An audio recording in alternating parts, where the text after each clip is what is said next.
So ladies and gentlemen, please put your hands together and welcome John Cantor to the stage.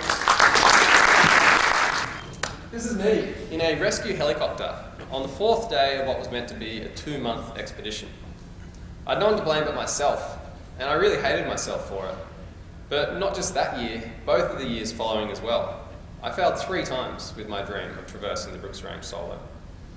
But it were these low points that I clung onto when I needed motivation, because what better motivation could you have than wanting to avoid the toughest points of your life? And the expedition entails 1,000 kilometres of hiking and 600 kilometres of paddling a kayak. So. Yeah! Hey, bear! Yeah! Look at him run. And you're faced with that horrible predicament of, do you put your head outside the tent and see what's there, or do you stay inside and just pretend it's the wind or something else? And I generally play the children's game of, if I can't see it, it doesn't exist, and I just stay in there. Self-belief will only get you to the start line.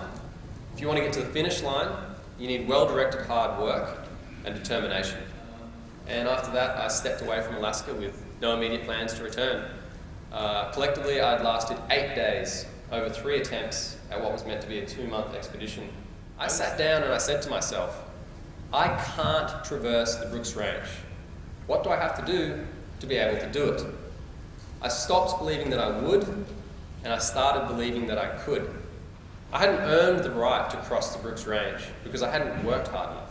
I think if you have a goal that you really want to achieve, there should be 2 questions you ask yourself every single day. Number 1, what am I doing to earn the right to achieve this goal? And number 2, could I be doing more? For the first 3 attempts, I used a tiny little 5-gram tube of toothpaste. It's pretty tiny, right? For the 4th attempt, that was too heavy. I found out about Dr. Bronner's magic soap. Only 2 drops of that on your toothpaste and you're right to brush your teeth. It tastes like arse, but it saved me about 4.5 grams. But it was all about changing my mindset. I went into it that everything had to be perfect and everything was important. It was the only way I was going to succeed if I went way beyond where I thought I needed to be to succeed. In the afternoon, the birthday present I was given was Achilles tendonitis. From the end of day 5 on, every step was like a knife in my heels. It was absolute agony. One of the mantras I said to myself over and over was, you've already suffered so much. Why not suffer a little bit more and make it all worthwhile? And I compared the physical suffering I was going through with this injury, which was horrific, to the 6 years of my life that I put into this goal. And then it didn't seem like a big deal. Sean Andrew Skirker, who's the best long-distance hiker in the world, it took him 41 days to traverse the range. Everyone else, it took over 2 months. And it took me 31.5 days, including the 3 days I was stuck waiting for food. They're so afraid of failure that they don't want to try something until they know they're going to succeed. But how can you know what you're capable of until you fail?